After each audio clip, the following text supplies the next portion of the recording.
ಒಂದು ಇಷ್ಟು ಕೊಡ್ತಾರೆ, ಇಷ್ಟು ಮೈನಸ್ ಅದ, ಇಷ್ಟು ಮೈನಸ್ ಅದ, ಇಷ್ಟು ಮೈನಸ್ ಅದ ಅಂತ. ನೀವು ಬಡವನಿಗೆ ಹೋಗ್ರಿ, ಬಡವಂದೇ ಇನ್ನೂ ಸ್ವಲ್ಪ ಕಡಿಮೆ ಇರ್ತಾವ ಆ ಲಿಸ್ಟ್ಗಳು. ಅಂದ್ರೆ ಇಲ್ಲಿ ರೊಕ್ಕನೋ ಬಡತನೋ ಅಂತಲ್ಲ, ನಮ್ಮ ಮನೋಭಾವ, ನಮ್ಮ ಮನಸ್ಸಿನ ಆಲೋಚನೆ ಯಾವ ರೀತಿಯಾಗಿ ಇರ್ತದೆ ನೋಡಿ. ಡಿಪೆಂಡಿಂಗ್ ಆನ್ ಇದ್ದ ಸಲಕರಣೆಗಳನ್ನು, ಇದ್ದ ಸಂಪತ್ತನ್ನು ಒಂದು ಸಿಸ್ಟಮೆಟಿಕ್ ಆಗಿ ನಾವು ಕರೆಕ್ಟಾಗಿ ನಾವು ಮಾಡ್ತಾ ಇದ್ದರೆ ಅದು ಬಡತನ ಶ್ರೀಮಂತಿಗೂ ಅಲ್ಲ. ಆ ಒಂದು ಸಿಸ್ಟಮೆಟಿಕ್ ತಂದು ಕೊಡ್ತಕ್ಕಂಥದ್ದು ಯಾವುದು ಅಂತಂದರೆ ಈ ಆಧ್ಯಾತ್ಮಿಕತೆ, ಈ ಮಂತ್ರ ಪಠಣ, ಈ ಸ್ತೋತ್ರ ಪಠಣ ಆಧ್ಯಾತ್ಮಿಕವಾದದ್ದು. ಅಂದರೆ ಇಲ್ಲಿ ಬರೀ ಸುಮ್ಮನೆ ಪಠಣ ಅಂತಲ್ಲ, ಪಠಣ ಇದು ಮೊದಲನೇ ಭಾಗ. ಎರಡನೇ ಭಾಗ ನಮಗೊಂದು ಹೇಳಿಕೊಡ್ತದೆ, ಈ ಥರ ಇರಬೇಕು, ಈ ಥರ ಇರಬೇಕು, ನಮ್ಮ ಜೀವನ ಶೈಲಿಯನ್ನು ಹೇಳ್ಕೊಡ್ತದೆ. ಆ ಥರ ಮಂತ್ರಗಳನ್ನು ಪಠಣ ಮಾಡ್ತಾ ನಮ್ಮ ಜೀವನದ ಶೈಲಿಯನ್ನು ಎಷ್ಟು ಮಟ್ಟಿಗೆ ಆಗ್ತದೆ ಅಷ್ಟು ಮಟ್ಟಿಗೆ ನಾವು ಸುಧಾರಣೆ ಮಾಡ್ಬೋದು. ಎಷ್ಟು ಮಟ್ಟಿಗೆ ಆಗ್ತದೆ ಅಷ್ಟು ಮಟ್ಟಿಗೆ ನಾವು ಆ ಸುಧಾರಣೆ ಮಾಡಿಕೊಂಡ್ರೆ ಆಗ ನಮ್ಮಲ್ಲಿ ಎಲ್ಲ ಥರದ ದುಷ್ಟಶಕ್ತಿಗಳು ಹೋಗ್ತದಂತೆ. ಅದಕ್ಕಾಗಿ ಇದಕ್ಕೆ ಪಾರಾಯಣ ಅಂತ ಹೇಳ್ತಕ್ಕಂಥದ್ದು. ದೇವರು ಸಿಗೋದು ಒಂದೇ ಒಂದು. ಭಾಗವತ್ ಹೇಳ್ತದೆ, ಶಬ್ದಸ್ಯ ಹಿ ಬ್ರಹ್ಮಣ ಏಷ ಬಂಧ. ದೇವರನ್ನು ನಾವು ಪಡಿಬೇಕಂದ್ರೆ ಶಬ್ದ ಒಂದೇ ಅಂತ, ಶಬ್ದದಿಂದಲೇ ದೇವರು ಪಡಿಬೇಕು. ಅಭಿಷೇಕಾದಿಗಳು ಇದೆಲ್ಲ ನಮ್ಮ ಒಂದು ಭಾವನೆಗಾಗಿ ಶಾಸ್ತ್ರ ಹೇಳಿದೆ ಹೀಗೆ ಮಾಡಬೇಕು ಅಂತ ಅನ್ನೋದಕ್ಕಾಗಿ. ಆದ್ರೆ ಕೆಲವು ಸರ್ತಿ ಈಗ ಮಾಡಿದೆ, ಸ್ನಾನ ಮಾಡ್ಲಿಕ್ಕೆ ಆಗಿಲ್ಲ ಅಥವಾ ನೀವು ಪೂಜೆ ಮಾಡ್ಲಿಕ್ಕೆ ಚಿಂತಿಲ್ಲ, ದೇವ್ರ ಹತ್ರ ಕೂಡ ಮಂತ್ರಗಳನ್ನು ಹೇಳಬೇಕು. ದೇವರಿಗೆ ಇದು ಅಂತಿಲ್ಲ, ದೇವ್ರ ಹತ್ರ ಕೂಡಬೇಕು.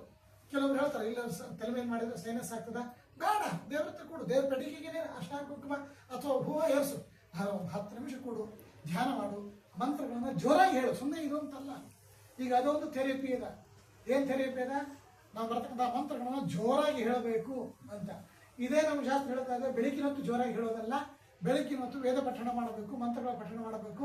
ಕಂಠದ ಧ್ವನಿ ಭಾರಿ ಜೋರಾಗಿರ, ಕಂಠದ ಧ್ವನಿ ಅಂತ ಹೇಳಬೇಕಂತ. ಮಧ್ಯಾಹ್ನದ ಹೊತ್ತು ಸ್ವಲ್ಪ ಜೋರಾಗಿ ಹೇಳಬೇಕಂತೆ, ನಾಭಿ ಧ್ವನಿ ಬರ್ಬೇಕಂತೆ, ಹೃದಯ ಧ್ವನಿ ಬರ್ಬೇಕಂತೆ. ರಾತ್ರಿ ಹೊತ್ತು ಮಂತ್ರಗಳು ಹೇಳ್ಬೇಕಂತ ಜೋರಾಗಿ ಹೇಳಬೇಕಂತ, ಜೋರಾಗಿ ಹೇಳ್ಬೇಕಂತ. ಅಂದರೆ ಇವೆಲ್ಲ ಇಟ್ಸೆಲ್ಫ್ ನಮ್ಮ ಸಲುವಾಗಿ ನಾವು ಮಂತ್ರಗಳನ್ನು ಹೇಳ್ತಾ ಇದ್ರೆ ನಮಗದು ಲಾಭ ಅದ. ಮಂತ್ರಗಳನ್ನು ಹೇಳ್ತಾ ಇರಬೇಕಂದ್ರೆ ಯಾರು ಕೇಳ್ತಾರೆ ನೋಡ್ರಿ, ಕೇಳೋರಿಗೆ ಬಹಳ ಲಾಭ ಅದ. ಮೊನ್ನೆ ಒಬ್ರು ಈ ಪ್ರಸಂಗವಾಗಿ ಹೇಳಬೇಕು ಬೇಡ ಗೊತ್ತಿಲ್ಲ, ಆದರೂ ಹೇಳ್ತೇನೆ. ನೋಡಿಲ್ಲ, ರೆಸರ್ವೇಷನ್ ಆಶ್ರಮ ಇದೆ, ಈಗೂ ಇದೆ ಅಂತ. ಅವಾಗಂತೂ ಬಹಳ ದೊಡ್ಡದು. ಎಷ್ಟೋ ವಿಷಯ ರೆಸರ್ವೇಷನಿಂದ ಒಳ್ಳೆಯ ಕೆಲಸ ಅದ, ಎಷ್ಟೋ ವಿಷಯ ಒಳ್ಳೇದದ, ಎಷ್ಟೋ ಕೆಲವೊಂದು ರಾಂಗ್ ಅವ, ಅದು ಬೇರೆ ಮಾತು. ನಾವು ಬೇಕಾದ ತೆಗೆದುಕೊಳ್ಳೋ ಒಂದು ದೊಡ್ಡ ವನ ಅಂತ, ಒಂದು 100 ಎಕರೆನೋ 200 ಎಕರೆನೋ ಎಲ್ಲ ಥರದ ಗಿಡಗಳು, ಎಲ್ಲ ಥರದ ಗಿಡಕ್ಕೆ ಯಾರ್ಯಾರಿಗೆ ಯಾವ್ಯಾವ ಥರದ ಒಂದು ನೆಮ್ಮದಿ ಬೇಕಾಗ್ತದೆ. ಒಂದು ಕಡೆ ಹೋದ್ರೆ ಬರೀ ವೇದ ಪಠಣ ಮಾಡ್ತಾ ಇರ್ತಾರಂತೆ, ಅದನ್ನು ಕೇಳೋದಿಷ್ಟೇ. ಕೆಲವೊಂದು ಕಡೆ ಹೋದ್ರೆ ಬರೀ ಪಕ್ಷಿಗಳೇ ಇರ್ತಾವಂತ, ಏನು ಚಿಲಿಪಿಲಿ ಚಿಲಿಪಿಲಿ ಕಲರವ ಧ್ವನಿ ಮಾಡ್ತಿರ್ತದಲ್ಲ, ಅದನ್ನು ಕೇಳಬೇಕು ಅಂತ. ಈ ತರಹ ಆ ಥೆರಪಿ ಅಂತ ರೆಸರ್ವೇಷನ್ ಆಶ್ರಮದ. ನಾವು ಬೇಕಾದ ಅಂಶನ ತೆಗೆದುಕೊಳ್ಬೇಕು ಅಂತ ಇದನ್ನು ಬೇಕಲ್ಲ. ಒಂದು ಕಡೆ ಬರೀ ಮಂತ್ರಗಳ ಪಠಣ, ಎಸ್, ಅದನ್ನು ಕೇಳಬೇಕು. ನಮಗೆ ವೇದ ಮಂತ್ರ ಅಲ್ಲಿ ಬರಂಗಲ್ಲ, ಯಾರು ಬರ್ತಿರ್ತದೆ ಆ ವೇದ ಮಂತ್ರಗಳನ್ನು ಕೇಳ್ತಾ ಇದ್ರೆ ಸಾಕು ಅಂತ ಮಾತನ್ನು ಹೇಳ್ತಾರೆ. ಇದನ್ನು ಯಾವಾಗ ತಾಯಿಯ ಗರ್ಭದಿಂದ ಹೊರಗೆ ಬರ್ತದಲ್ಲ ಕೂಸು, ಈ ಥೆರಪಿ ಅವಾಗೆ ಶುರುವಾಗ್ತದೆ. ರಕ್ಷೋಗ್ನ ಸೂಕ್ತ ಅಂತ ಅವಳೇನು ಅನ್ಬೇಕಾಗಿಲ್ಲ, ತತ್ವರು ಒಂದರೊಂದೊಳಗೆ ಇರಬೇಕು. ಈ ಆಚಾರ ಒಬ್ರು, ಅರ್ಥಾತ್ ಯಾರು ಪಂಡಾನೋ ಪಂಡಿತರು ಆಚಾರೋ ಯಾರು ಇರ್ತಾರೆ ಅವರೊಬ್ರು ಹೋಗಿ ಸಾಂಬ್ರಾಣಿ ಹಾಕ್ತಿರ್ಬೇಕು. ರಕ್ಷೋಗ್ನ ಸೂಕ್ತವನ್ನು ಹೇಳ್ತಿದ್ದ 10 ನಿಮಿಷ. ಅದರ ಕೂಸಿಗೆ ಪ್ರಾರಂಭದಿಂದ ಶುರುವಾಗೋದೇ ಮಂತ್ರಗಳ ಥೆರಪಿ. ಇವತ್ತು ಬೇರೆ ಕಡೆಗೆ ಇದೆ, ನಮ್ಮಲ್ಲಿ ಹೋಗಿದೆ.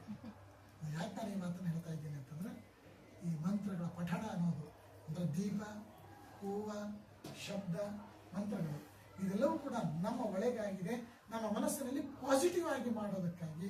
ನಮ್ಮ ಮನಸ್ಸನ್ನು ಪಾಸಿಟಿವ್ ಮಾಡಿದರೆ ನಮ್ಮ ಸುತ್ತಲೂ ಶಾಸ್ತ್ರ ಹೇಳ್ತದೆ, ಪಕ್ಕದಲ್ಲಿ ಪಿಶಾಚಿ ಇದ್ದರೂ ಕೂಡ ಯಾರು ಈ ಥರ ಮಂತ್ರ ಪಠಣ ಮಾಡ್ತಾರ ಪಿಶಾಚಿಗಳಿಗೆ ತೊಂದರೆ ಮಾಡಂಗಿಲ್ಲ ಅಂತ. ಹಾಗೆ ದೈತ್ಯರು ಸಾಕಷ್ಟಿದ್ದಾರೆ, ಆದರೆ ನಾವು ಸರಿಯಾದ ರೀತಿಯೊಳಗೆ ಇದ್ರೆ ಯಾವ ತರಹದ್ದು ನಮ್ಗೆ ತೊಂದರೆ ಆಗೋದಿಲ್ಲ.